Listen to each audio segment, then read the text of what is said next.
Esse é o podcast Inteligência Jurídica, o espaço do Machado Meyer pensado para dividir com você a nossa visão sobre questões que impactam seus negócios e transformam realidades.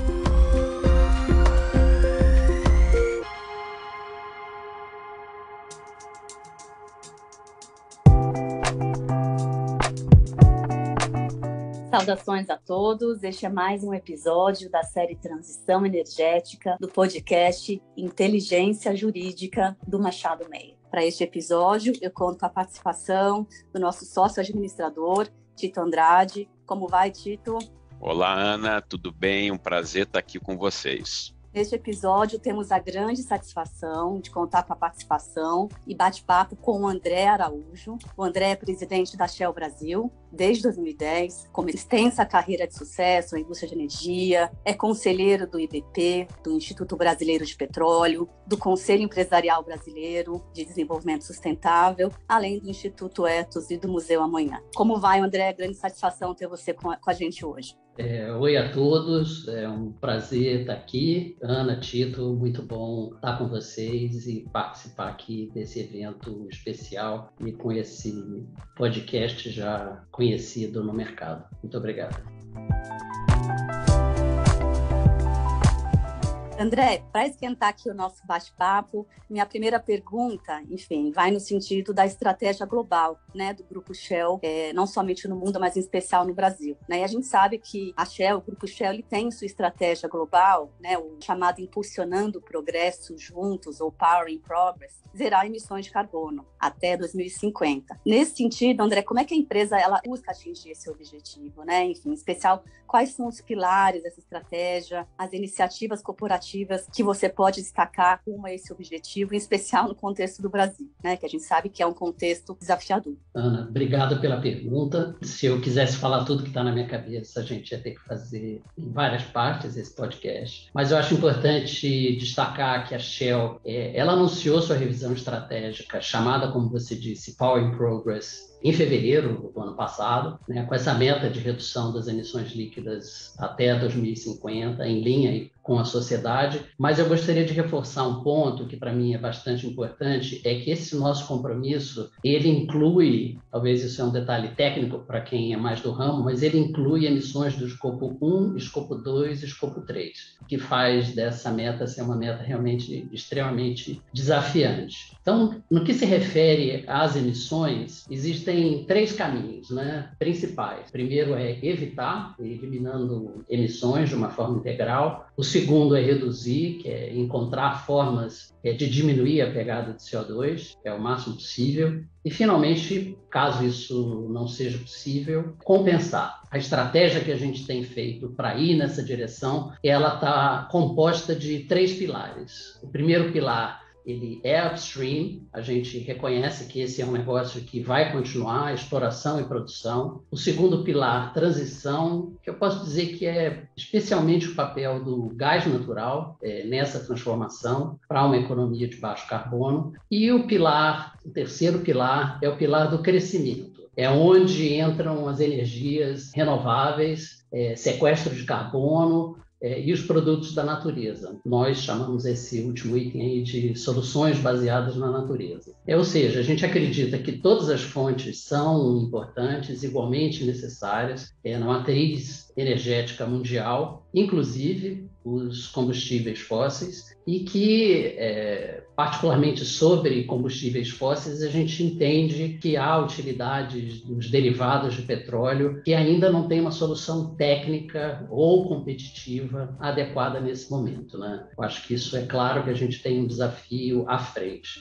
Nós entendemos que a diversificação com essa realocação progressiva de investimentos dos negócios de upstream para a energia renovável, ela é a forma mais adequada que nós entendemos no nosso modelo de negócio, que pode garantir uma sustentabilidade para endereçar esse desafio da transição. Acho que vale lembrar, e talvez aí começando a falar um pouquinho de Brasil, a gente enxerga o Brasil como um potencial para fazer negócios de longo prazo, tanto para óleo e gás quanto para renováveis. E o princípio que a gente enxerga para qualquer tipo desse negócio são condições regulatórias e que a gente tem aí um mercado sempre competitivo. Então, esse é um ponto importante. No Power in Progress, que a Shell definiu, né, a meta de reduzir as nossas emissões, eu queria falar um pouco sobre óleo e gás, particularmente em relação a óleo. Nós temos uma meta de redução da nossa produção de 1 a 2% na nossa produção até 2030. A gente acredita que o nosso pico de produção aconteceu em 2019. E dentro dessa estratégia, a gente acabou definindo que, em vez de ter uma presença em 40 países, a gente vai ter uma presença em apenas 9 países. E o Brasil é um desses polos de investimento. Aliás, a gente enxerga águas profundas aqui no Brasil como um negócio que vai durar ainda durante um bom tempo. Nós somos hoje o segundo maior produtor. Eu sei que isso é sempre mais complexo quando a gente está falando de transição energética, tem gente que não entende, mas a gente produz hoje cerca de 400 mil barris, a gente tem um número grande de licenças e contratos de exploração, e a gente acredita que o Brasil tem geologia, tecnologia, áreas exploratórias que permitem a gente encontrar mais petróleo e, dessa vez, que eu acho que é importante e é um fator novo na equação, é um petróleo com uma intensidade de carbono mais baixa. Na própria área de upstream, que essa é uma pergunta bastante presente nos eventos que eu participo, há sempre uma pergunta sobre o foco nosso vai ser só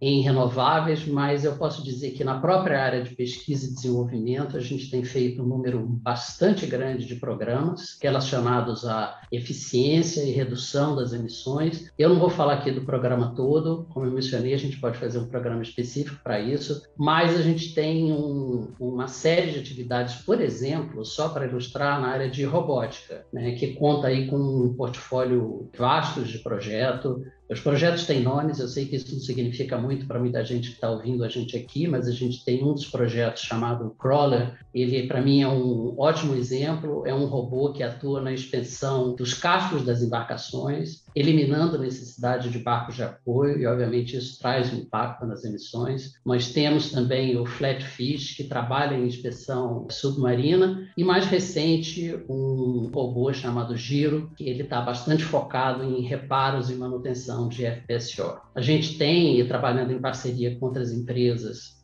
um trabalho intenso na eletrificação dos FPSOs, e isso vai ter um papel bastante positivo na redução das emissões nas unidades de produção. Então, acho que isso é um caminho bastante positivo para a gente, já que a gente relaciona upstream com um papel muito forte em contribuir para financiar os investimentos que nós começamos a fazer com um tamanho cada vez maior na transição energética, nos outros pilares. Na transição, que é o que eu mencionei, particularmente na área de gás natural, a gente tem um papel bastante ativo aqui no Brasil. E eu acho que talvez eu queria falar um pouquinho mais sobre o pilar do crescimento, que é onde está o nosso foco em energias renováveis. E eu acho que aqui a gente pode começar com a conversa falando um pouquinho sobre biocombustível. Nesse segmento, a gente tem uma das principais apostas do Grupo Shell,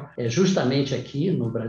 Eu falo da Raízen, né, que é a nossa parceria que nós temos com a Cosan, que trabalha em todos os elos da cadeia de valor da cana-de-açúcar e está trabalhando de uma forma bastante agressiva na segunda geração de etanol, soluções como biogás, biometano, bioenergia, e essa joint venture já está atuando há mais de 10 anos, desde 2011, quando ela foi criada, um foco bastante importante. Mas, obviamente, o país, se a gente continuar avançando nessa discussão e trazendo aqui para a discussão no Brasil, o grupo globalmente tem já o seu projeto de investir 3 bilhões de dólares por ano no segmento de renovável. Esse valor vai ser crescente, mas é o valor que a gente tem definido aqui nesse momento. E parte da minha missão Não, acho que não vou nem falar da minha missão. Da missão de todos nós aqui na Shell Brasil é mostrar o país como um destino atrativo para esse recurso, né? A gente olha para o setor com bastante otimismo, focamos num leque bastante grande, a gente precisa realmente balancear a nossa entrada com a nossa capacidade de poder gerir um número cada vez maior de projetos, e o nosso intuito é ir avançando passo a passo. Quero só começar falando de algo que já está mais ativo na imprensa. A gente criou um potencial de potenciais projetos, um portfólio na área solar, com projetos em Minas, Goiás e Paraíba, e a gente tem aí, buscando agora aí uma licença para poder fazer a nossa primeira definição de investimento num projeto em Minas Gerais até o final desse ano. Um tema bastante ativo é o nosso interesse em começar a trabalhar em projetos de eólica offshore. Acho que a gente pode ver que é uma vanguarda desse segmento aí no Brasil. Nós entramos com pedidos de licenciamento ambiental para 6 projetos que pegam diversas áreas do Brasil. Está num estágio incipiente, mas a gente quer ter certeza de poder participar desde o início desse projeto, particularmente porque, diferente de outros energéticos, esse ainda tem um marco regulatório legal na fase inicial do seu desenvolvimento, mas a gente tem um pipeline de projetos à frente. E talvez para fechar aqui, a gente assinou recentemente um MOU com a intenção de trabalhar com um projeto no Porto Açu, na construção de uma planta piloto de pesquisa e desenvolvimento de hidrogênio. E a gente acredita que com esse projeto a gente vai poder testar várias tecnologias, cadeia de valor, e a gente vai usar disso como um grande teste, inclusive olhando competitividade para esse outro energético. Excelente, André. Muitas iniciativas, né? Enfim, diferentes frentes, e interessante a gente ver o foco realmente no crescimento, porque descarbonização não significa não investir, né? Pelo contrário, existem muitas soluções interessantes, né? Descarbonização no mercado, como você comentou, né? O caso da Raízen, o caso dessa frente de renováveis associadas aí a novas tecnologias, enfim.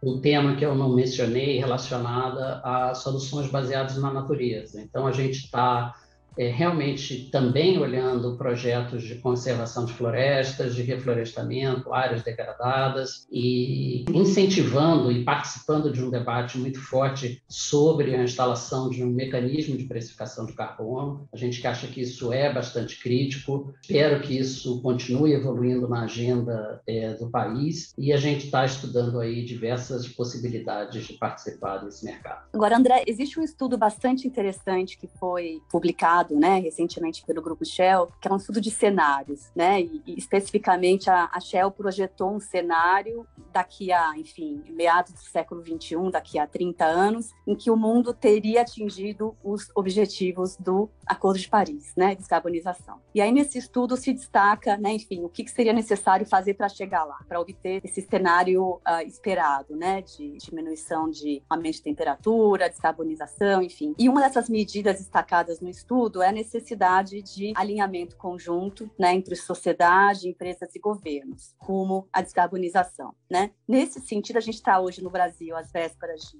novas eleições presidenciais. E como é que você vê o papel do governo ou da agenda pública, né, na transição energética? Quais medidas você entende que seriam prioritárias para o novo governo que vai se instalar, enfim, também em nível estadual, nível municipal, para essa agenda política de descarbonização no Brasil? Não falta agenda, e a gente talvez precise discutir aqui com um pouco de foco nessa conversa. Nós temos realmente no plano estratégico nosso, ele deixa claramente, você falou sobre o cenário se chama Sky, e foi a primeira vez que a Shell fez um cenário imaginando o fim, né, que seria o mundo, de uma certa forma, estar em compliance com o Acordo de Paris. Isso significa, obviamente, uma mudança bastante crítica do que a gente tem hoje, com a necessidade de parcerias, e eu acho que a gente, quando olha aí um pouco o mundo político globalmente, a gente acaba vendo que existe um aumento da polarização. A gente precisa encontrar formas de construir pontes, né? E, obviamente, entre as pontes a serem construídas, temos aí as construções importantes dentro aqui do próprio Brasil. Eu acho, e talvez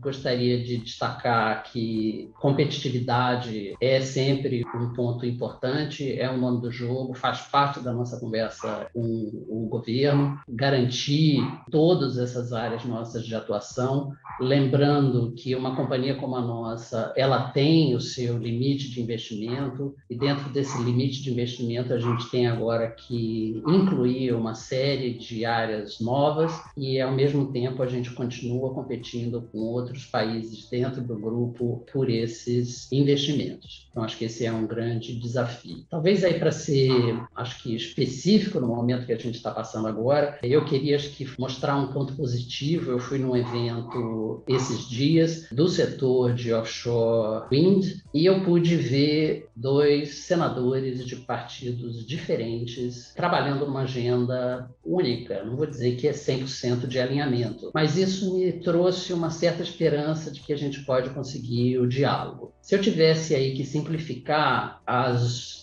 áreas onde eu acho que são bastante críticas para o governo atual e futuro governo, primeiro é continuar trabalhando nos avanços que a gente passou no cenário e no negócio de exploração e produção. Acho eu que, particularmente, a manutenção dos leilões e particularmente do que foi feito com sucesso recentemente, dos leilões de oferta permanente. Outro tema que me vem à mente, que eu acho que é bastante crítico, um pedaço do projeto de lei 414 que lida com a abertura de mercado, do mercado livre. Eu não tenho dúvida que esse é um grande incentivador dos projetos de energia renováveis. Então, eu torço para que esse projeto, aparentemente com certo consenso, talvez agora brigando aí num ambiente um pouco mais pré-eleitoral para ir para frente, mas eu espero que isso siga em frente com bastante foco. Talvez acrescentar aqui a agenda de carbono, do mercado que vai desde o mercado regulado de carbono até o mercado voluntário de carbono, e a busca prioritária da qualidade do carbono,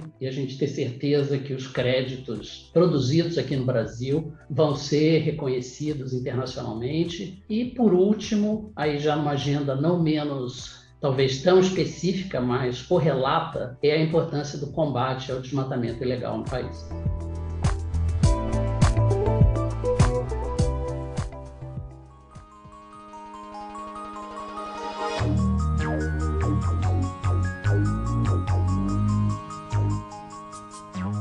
André, muito obrigado pelos insights, todos muito interessantes. E eu queria aproveitar também a sua participação, especialmente sua posição de CEO no Brasil, de uma das maiores empresas de energia do mundo, para discutir alguns assuntos também muito relevantes, talvez de natureza um pouco mais macro, acerca aí da questão de transição energética, considerando aí o momento atual que a gente vive, né? Ficou muito claro na sua fala que a Shell está absolutamente comprometida com o processo de transição energética, a intenção de investir cada vez mais em fontes renováveis, solar, eólica, terrestre e offshore, hidrogênio. Por outro lado, também se mostra cada vez, eu acho que mais claro, que esse processo não ocorre da noite para o dia. Ele requer muito investimento, muita pesquisa e desenvolvimento, etc. E aí que é a minha pergunta, a crise ocasionada pela invasão da Ucrânia pela Rússia mostrou que o planeta ainda é muito dependente das fontes mais tradicionais de energia, né? O próprio debate ESG tomou contornos um pouco diferentes. Então, dentro desse ambiente geopolítico cada vez mais complexo, mais desafiador, que tipo de consequência você acredita que pode gerar ou impactar nesse debate sobre transição energética? Tito, obrigado e mais uma vez um prazer falar com você. Eu quero ter um pouco de cuidado nesse debate sobre, particularmente, acho que agora, quando parte de alguns setores globais começaram a recuperar do impacto da pandemia e agora, especificamente com a invasão da Rússia e da Ucrânia, trouxe claramente, e não podia ser diferente, esse debate sobre a transição energética, velocidade, foco, prioridade. Eu queria, em linha com o que eu mencionei anteriormente, ter um certo cuidado, porque eu acho que um grande erro pode acontecer nesse debate é a gente voltar a um ambiente de polarização, onde tem que ser de um jeito ou de outro. Ou você continua trabalhando com óleo e gás, está vendo? Eu te falei que óleo e gás era crítico, essa transição para a energia vai demorar muito tempo, ou vice-versa. Eu acho que a gente tem uma grande oportunidade de fazer um entendimento que vários stakeholders na discussão de transição energética já vinham deixando isso muito claro, de que a transição ela tem que acontecer não só olhando a demanda de energia e uma troca na demanda de energia, mas a gente tem alguns pontos importantes que passam pelo consumidor final, pelo apetite que a sociedade vai querer ter em relação à transição, e obviamente a gente tem como parte do debate, e a gente tem falado bastante sobre isso, também um foco muito grande na demanda. Há diversos setores que trabalham com uma necessidade de trabalhar com derivados de petróleo, que a gente chama aqueles setores que têm mais dificuldade de abater as suas emissões, e essa discussão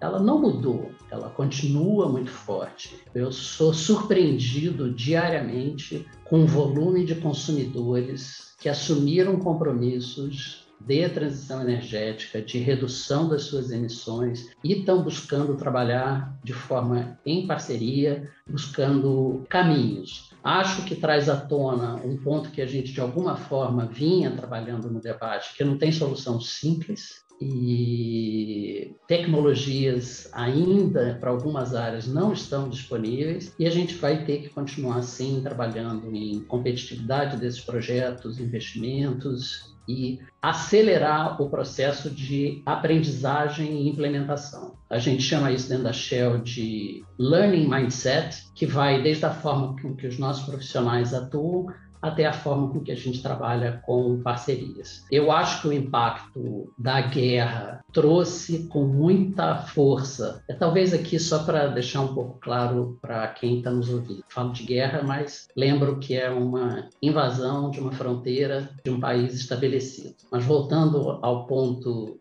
da nossa conversa, a gente realmente tem aí um ambiente de ter desafios, falta de previsibilidade. A gente tem, como todo o mercado, os dilemas de qual é o preço, para onde que se vai, por quanto tempo vai durar, que impacto na geopolítica efetivamente isso tem a longo prazo e as suas consequências. Mas eu posso, Tito, aqui garantir que, até pelos anúncios que o Grupo Shell tem feito recentemente, particularmente com investimento em solar bastante poderoso nos Estados Unidos, a recente aquisição de uma das maiores empresas de energia renovável da Índia, isso tudo mostra claramente a nossa prioridade e a nossa organização interna sendo transformada numa organização, particularmente a área de downstream, de varejo, muito perto dos consumidores e desses setores de difícil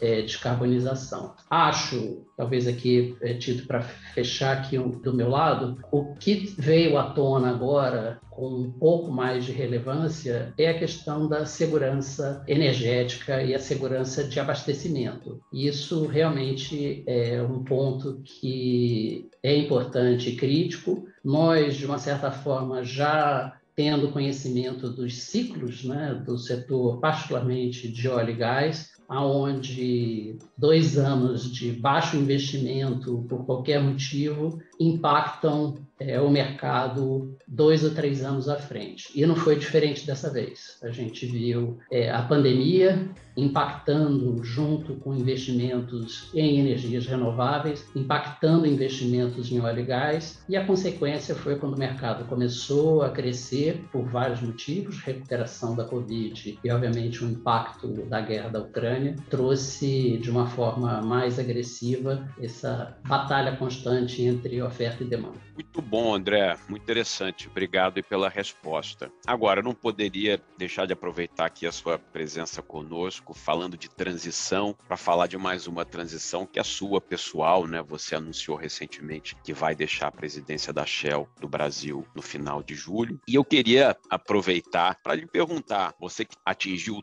topo da carreira de um executivo, que reflexão você faz e que dica você daria, André, para um profissional que está num outro momento da carreira, entrando agora no mercado de trabalho, começando uma vida profissional, aí no alto da sua experiência, o que você pode falar para a gente?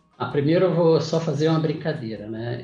O topo da companhia, eu diria que foi uma falta de visão minha quando eu comecei a trabalhar na Shell, porque quando eu comecei a trabalhar na Shell, eu conversei com uma amiga minha e falei, eu vou ser presidente da Shell Brasil. Eu devia ter pensado diferente, eu devia ter falado, eu vou ser presidente da Shell Global. Então eu cheguei em parte do topo dessa jornada. Mas são 38 anos de companhia, que eu vou completar em julho, 12 deles como presidente da Shell Brasil. Eu posso dizer que eu acompanhei assuntos importantes para a Shell e para a indústria de energia. Um colega nosso falou esses dias, quantos presidentes eu passei, presidente do Brasil e eleições de presidente do Brasil, eu acompanhei ao longo desses anos aqui de jornada. Eu não nego que muita coisa veio à minha cabeça e continua vindo, né? São muitas histórias, episódios. Quando o anúncio saiu, eu fui muito aberto e transparente de dizer aí de uma grande jornada, mas ao mesmo tempo eu fui lembrado por colegas de tantas coisas que aconteceram aí nesse período. Eu queria talvez reforçar que alguns pontos desse momento, né, dessa fase, foi sem dúvida nenhuma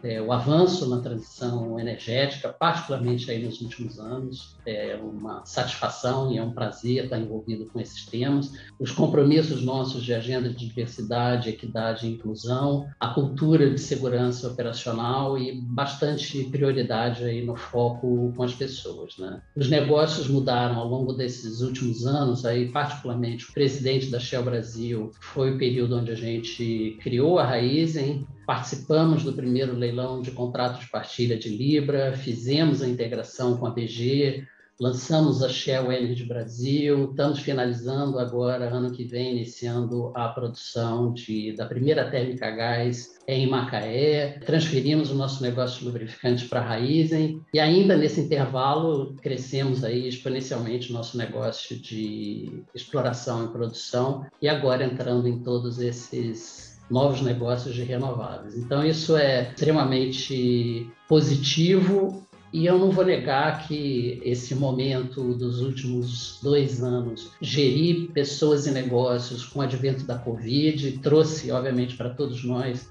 uma experiência de lidar com crises longas e trouxe à tona temas críticos que não estão especificamente relacionados à Covid, mas foram acrescidos nesse período, como produtividade, proposta de valor ao empregado, colaboração efetiva, desafios à saúde mental e, obviamente, um ambiente mundial muito mais volátil. Tito, minha dica aí para os jovens é que eu acho, a minha principal sugestão é não tenham medo, speak up em tudo.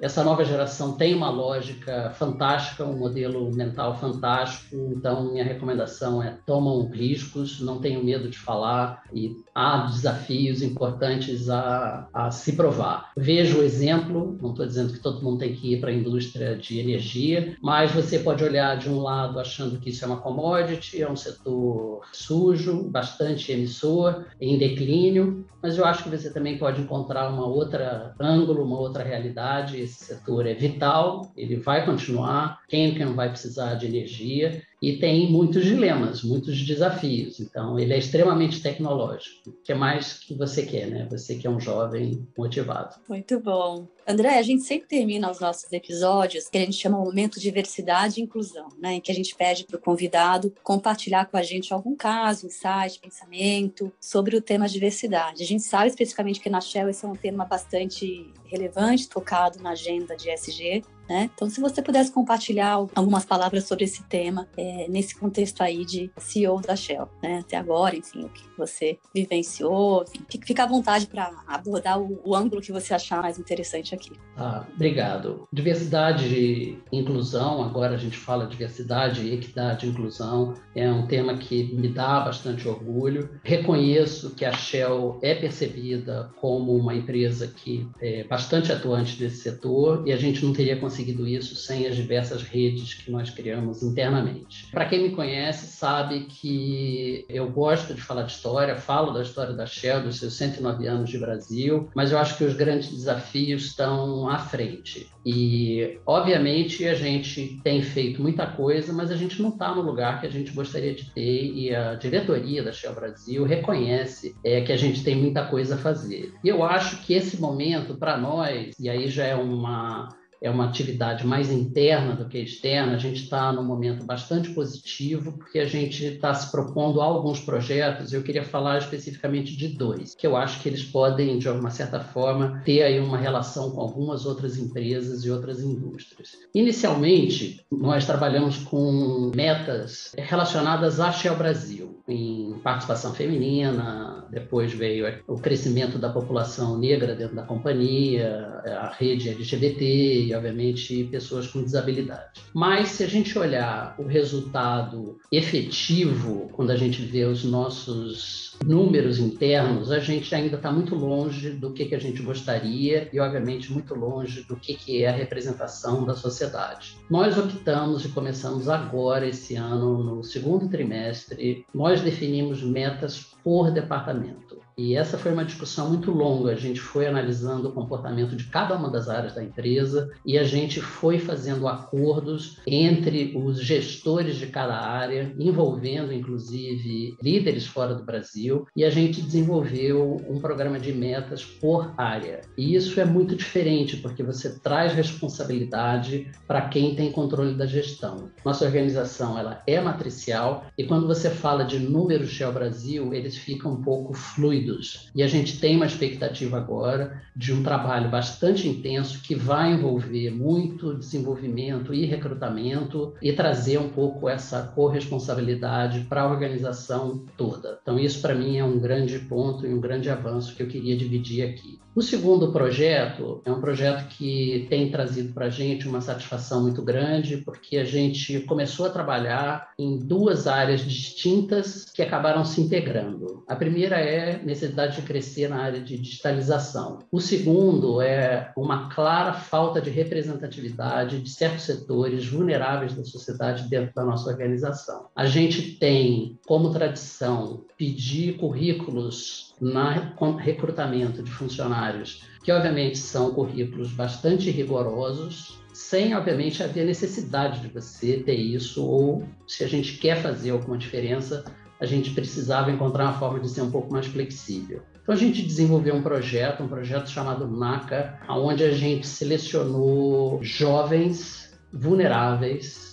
de periferia. Esses jovens participaram de treinamento na área de programação, foram selecionados para participar do projeto dentro da Shell. E eu estou muito feliz. Na primeira versão que nós fizemos, dos 6 funcionários, os 6 foram contratados ou na Shell, ou nos parceiros, ou no mercado. E a gente viu o grande valor e a surpresa que foi a gente estar trabalhando com pessoas que vêm de um lugar diferente e como eles puderam ser efetivos na contribuição. Então, a gente vai continuar com esse projeto até que apareça um outro projeto melhor ainda. Puxa, que bacana, muito legal. Parabéns aí a você e a Shell pela iniciativa.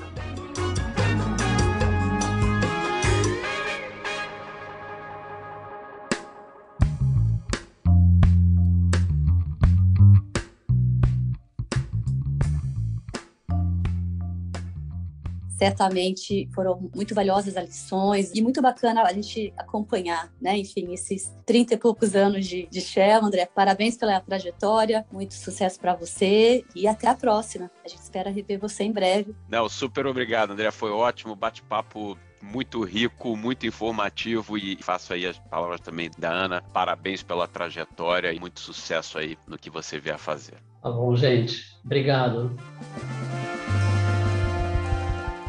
Este é o último episódio da segunda temporada da série Transição Energética do podcast Inteligência Jurídica do Machado Meyer. Aguardamos vocês na terceira temporada.